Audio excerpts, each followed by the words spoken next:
What's up, guys? This is Alexander Moreno, back with another quick video. I just want to quickly just break down how I'm able to beat most of my, well, not most, but literally the past 6 tickets that I've gotten in the traffic division. So if you get a traffic citation, you're able to get an extension, possibly even up to 2 extensions. So the trick is you get your citation, he's going to tell you one thing, and this is the first thing you need to listen for. But right when he gives you the ticket, you're going to sign for it, whether you argue with him or not. You're going to get the ticket, and then you're going to go ahead and he's going to be like, make sure you take care of that online.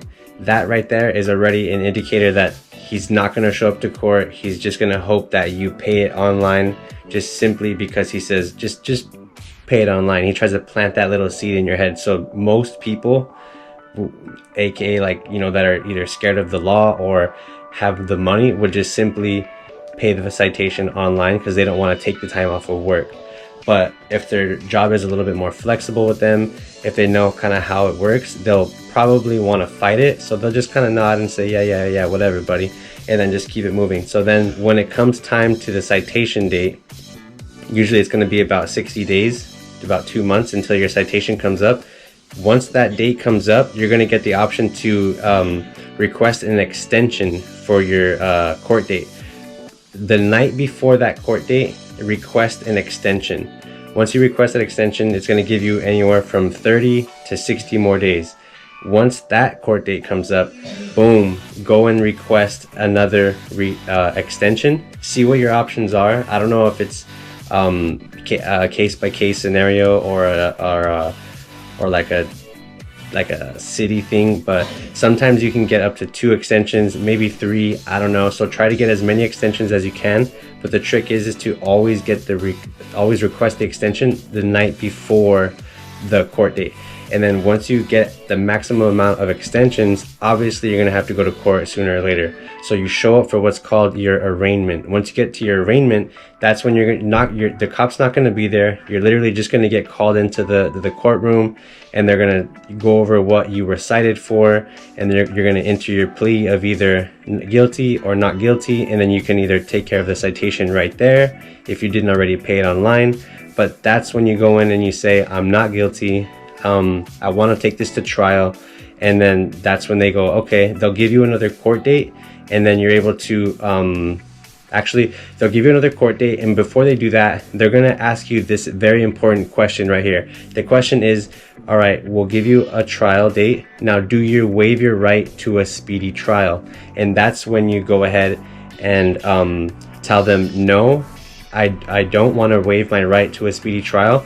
I would like to be heard within 45 days, because what that's going to do is give the judge only 45 days maximum to subpoena the police officer in, and then he's not going to even have enough time to remember exactly who you are, because remember, you got already like 3 extensions. So hopefully this pushed the time frame so far ahead that he don't even remember who you are.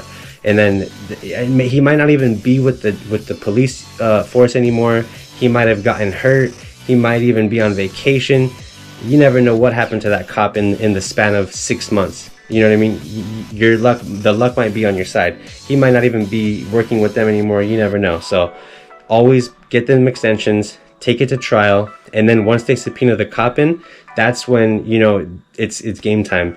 That's when you got 45 days he has 45 days for him to get his little case together or whatever he thinks he's going to do. And then that's when you're just pretty much waiting for that court date. You show up, and if he doesn't show up, you instantly won. You instantly saved hundreds of dollars, whatever the amount of money your citation was going to be, simply by just, writing it all the way through and not letting that first seed that he planted when he gave you the citation of just pay it online.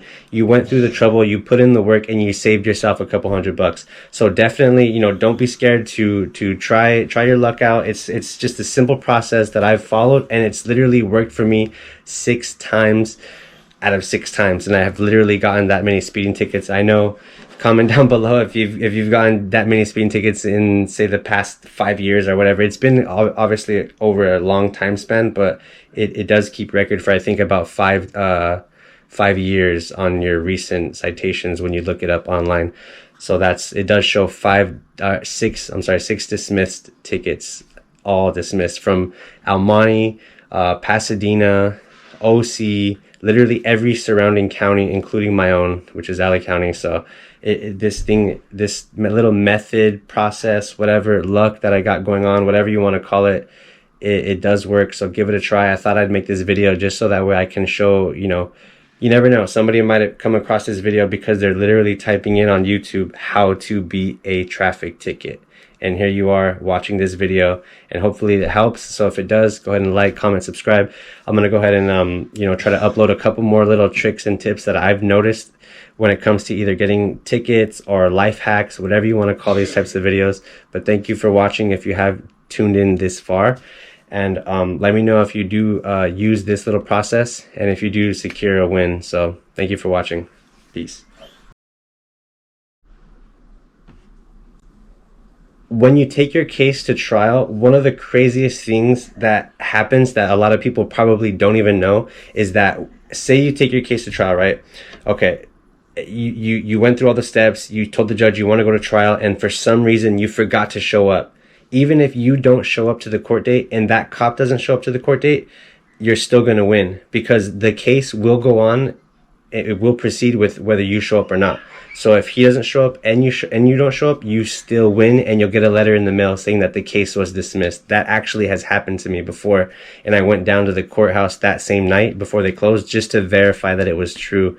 And I was like, holy crap, how can I go into the courthouse and be like, oh yeah, I want to take it to trial, and then forget the court date? That's like the worst thing you could possibly do. But what's crazy is I still won. So that's literally life's trial and error. You never know what works until you try it, and you never know what's going to happen. So, you know, always take your tickets to trial. When it comes to a traffic citation, you know, if you're innocent, you know, prove your innocence, because in the court of law, you're innocent until proven guilty. So until you admit guilt, honestly, you guys, you're innocent. So thank you. Peace.